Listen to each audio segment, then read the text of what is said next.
श्रद्धा और ज्ञान का है ना सुमेड़ होना चाहिए, सुमेड़। जब तक श्रद्धा और ज्ञान एक साथ एक रूप नहीं चलते ना तब तक अनुभूति नहीं होती। निर्णय ज्ञायक का हो ज्ञान में, अभी श्रद्धा विपरीत चलती हो तो अनुभूति कैसे होवे?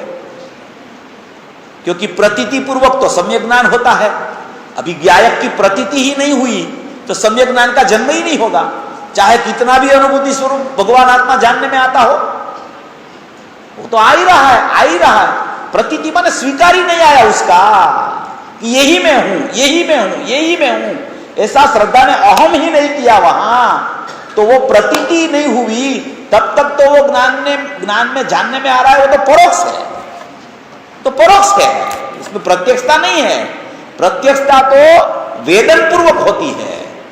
वेदन जब तक नहीं आता, देखो वेदन है ना वो प्रमाण है अनुभूति का। जब ज्ञान में वेदन आता है, वेदन का मतलब सम्यक प्रकार से जानना।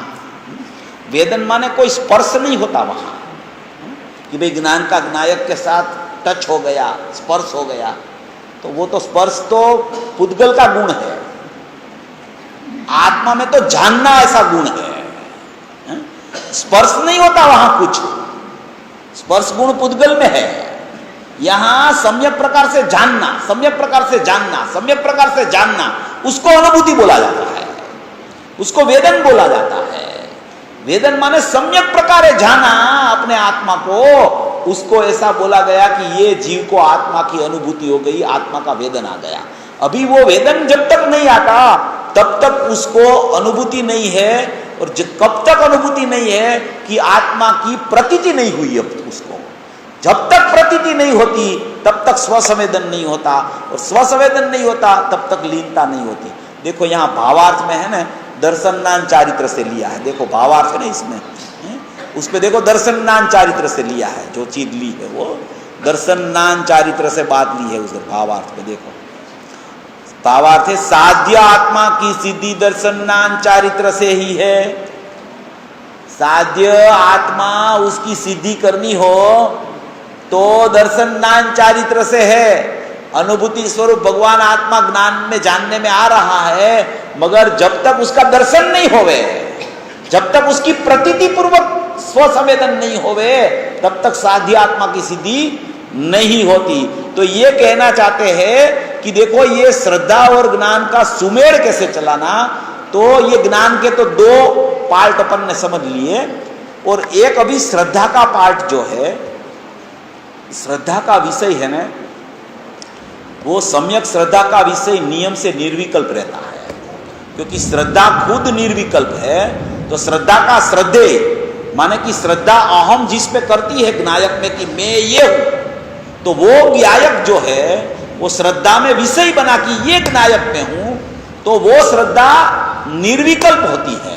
वो निर्विकल्प उसका स्वभाव क्यों है कि उसको कोई भेद पाड़ के जानना वहां नहीं होता है, भेद पाड़ के कोई प्रतीति नहीं होती है, मात्र ये मैं हूं उसको प्रतीति बोला जाता है।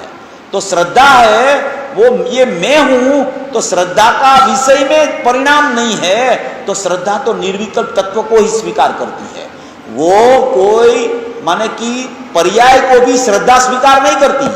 श्रद्धा श्रद्धेय को स्वीकार करे उसका नाम श्रद्धा है, उसका नाम सम्यक श्रद्धा है, उसका नाम सम्यक प्रतीति है। और जो ज्ञान है वो ज्ञान, श्रद्धा ऐसे कहती है कि मेरे को परिणाम ही नहीं है, जीव को परिणाम ही नहीं है, जीव को परिणाम ही नहीं है। परिणाम बिना का जीव त्रिकाली द्रव्य उपादेयभूत तत्व है। देखो दो प्रकार के द्रव्य आए हैं नई चक्र में, दो प्रकार का द्रव्य, द्रव्य का दो प्रकार आया है, पूज्य गुरुदेव श्री ने बहुत बार लिया है। दो प्रकार के द्रव्य होते हैं, दो प्रकार के। एक प्रमाण का द्रव्य होता है, वो द्रव्य गुण पर्याय स्वरूप वस्तु, उसको प्रमाण का द्रव्य बोला जाता है। और एक निश्चय का द्रव्य होता है, वो निश्चय का द्रव्य होता है, उसमें पर्याय नहीं होती। प्रमाण का द्रव्य पर्याय बिना का नहीं होता, और निश्चय का द्रव्य पर्याय सहित का नहीं होता। ऐसे दो प्रकार के द्रव्य आए हैं, शास्त्र में आए, शास्त्र की बात बोल रहा हूं, नई चक्र में आया है। गुरुदेव ने स्पष्टीकरण किया है कि एक प्रमाण का द्रव्य है, और प्रमाण का द्रव्य में अंदर निश्चय का द्रव्य गर्भित पड़ा है। तो एक द्रव्य गुण पर्याय स्वरूप पूरा है, उसको प्रमाण का द्रव्य बोला जाता है। वो प्रमाण का द्रव्य पर्याय सहित का होता है। और निश्चय का द्रव्य है, उसमें पर्याय नहीं होती, उत्पाद व्यय नहीं होता, परिणमन नहीं होता, उसको निश्चय का द्रव्य बोला जाता है। निश्चय का द्रव्य है वो उपादेयभूत तत्व है, प्रमाण का द्रव्य है वो जानने योग्य तत्व है। निश्चय का द्रव्य जो है त्रिकाली द्रव्य, उपादेयभूत तत्व, जिसको दृष्टि का विषय बोला जाए, अपरिणामी तत्व बोला जाए, वो उपादेयभूत तत्व है। उपादेयभूत तत्व माने पर्याय में अहम करने लायक पदार्थ, पर्याय उसमें स्थित हो जाती है, उसको बोला जाता है निश्चय का द्रव्य। और प्रमाण का द्रव्य जो है वो पर्याय जो इसमें स्थित हुई कि मैं ज्ञायक हूं, तो वो मैं ज्ञायक हूं वो कहने वाली जो पर्याय है, वो पर्याय में अनुभव हुआ, तो वो पर्याय सहित का द्रव्य है, वो प्रमाण का द्रव्य हो गया, वो प्रमाण का द्रव्य है। द्रव्य गुण पर्याय को साथ में देखो तो प्रमाण का द्रव्य है, और पर्याय के बिना द्रव्य को देखो तो वो निश्चय का द्रव्य है। तो श्रद्धा का विषय ज्ञायक भाव जो है, दृष्टि का विषय जो ज्ञायक भाव परिपूर्ण तत्व है, वो परिपूर्ण तत्व में कोई परिणमन नहीं होता, कोई पर्याय नहीं होती। श्रद्धा पर्याय को स्वीकार ही नहीं करती है, मगर उसके साथ में ज्ञान खड़ा है। ज्ञान बोलता है कि परिणाम है, द्रव्य में नहीं है, मगर प्रमाण का द्रव्य में परिणाम है। परिणाम में परिणाम की सत्ता है, और परिणाम की सत्ता का तुझे ज्ञान भी होना चाहिए। तो कि भाई परिणाम कैसे है, तो कि त्रिकाली द्रव्य में नहीं है, मगर ज्ञान उसको कहता है कि देखो भैया पानी है ना, पानी, जल, तो जल तो क्या है कि स्वभाव से शीतल ही है, शीतल ही है जल, तो वो तो निश्चय का द्रव्य हो गया। जल निश्चय का द्रव्य, स्वभाव से ही शीतलपना है उसमें। अभी ज्ञान उसको विवेक करके बताता है कि पानी अभी गर्म हुआ, तो वो गर्म कैसे होता है, तो कि भाई गर्म है वो अग्नि के निमित्त से हुआ है। तो कि अग्नि के निमित्त से पानी गर्म हुआ, तो पानी की पर्याय में उष्णता आई, तो पानी की पर्याय में उष्णता आई, वो ऐसा पानी को देखना, वो क्या है कि पानी की पर्याय का व्यवहार है। और पानी की पर्याय का निश्चय क्या है कि पानी शीतल है। अभी पानी की पर्याय का व्यवहार में पानी उष्ण हुआ है, तो उष्णता कैसे हुई है, तो कि निश्चय से देखो तो वो उष्णता अग्नि की है। ज्ञान है ना, निश्चय नहीं और व्यवहार नहीं लगाता है, वो दोनों प्रकार से सिद्ध करता है।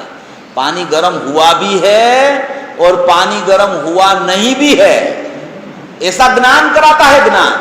श्रद्धा तो बोलती है कि पानी पानी में पानी ही है, वो पानी तो मेरा स्वभाव है, उसको परिणमन ही नहीं होता पानी में।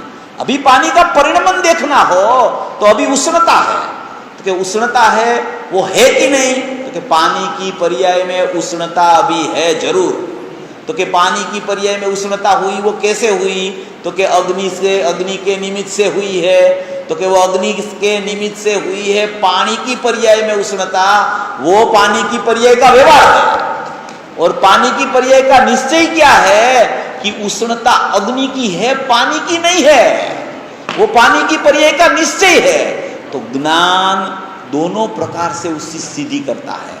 पानी की पर्याय में उष्णता है भी सही, और निश्चय से वो उष्णता अग्नि की है, पानी की है ही नहीं, वो निश्चय नहीं और व्यवहार नहीं लगा के उष्णता धर्म को भी सिद्ध करता है। पानी की पर्याय में उष्णता हुई है उसको भी सिद्ध करता है, और निश्चय से उष्णता अग्नि की है उसको भी सिद्ध करता है। वो ज्ञान का काम है। ज्ञान ऐसा सब निर्णय करके श्रद्धा को विषय देता है कि ये तेरा परमात्मा यहां है, तू उसमें अहम कर दे, अपनी स्थापना उसमें कर दे। निश्चय का द्रव्य परिपूर्ण द्रव्य ये है, वहां तो तेरी स्थापना कर दे, ऐसा उसको ज्ञान विषय दे देता है कि अनुभूति स्वरूप भगवान आत्मा ज्ञान में जानने में आ रहा है, वो ही ज्ञायक भाव तेरी श्रद्धा का विषय है, तू उसमें अहम कर दे। तू वो भेद को मत देख कि पानी उष्ण हुआ है कि नहीं, पानी किसके निमित्त से उष्ण हुआ है, वो ये उष्णता किसकी है, वहां तक मत जा। तू तेरा श्रद्धा का विषय में श्रद्धा अहम करा दे तो तुझे श्रद्धान हो जाएगा और स्व संवेदन की प्राप्ति हो जाएगी, सुख की प्राप्ति हो जाएगी। ऐसा ये श्रद्धा और ज्ञान का सुमेल होता है। कोई अकेले ज्ञान को ही याद करे और श्रद्धा को भूल जाए, कोई अकेले श्रद्धा का विषय नायक नायक नायक नायक ऐसा विकल्प ही किया करे और ज्ञान का परिणाम ही भूल जाए, ऐसा नहीं होता है। दोनों एक साथ चलते हैं, मगर निर्णय के काल में ज्ञान आगे निकल जाता है, वो ज्ञायक का निर्णय कर लेता है। और वो ज्ञायक का निर्णय जब करता करता करता करता आगे बढ़ता है तब भी विपरीत श्रद्धा चलती है, रागादि भाव चारित्र की विपरीत पर्याय में चलते हैं, मगर ज्ञान का निर्णय आगे बढ़ता है कि मेरे में अनुभूति स्वरूप भगवान आत्मा जानने में आ रहा है, मेरे में अनुभूति स्वरूप भगवान आत्मा जानने में आ रहा है, मैं तो जाननहार हूं, मैं तो जाननहार हूं, मैं तो ज्ञायक भाव हूं।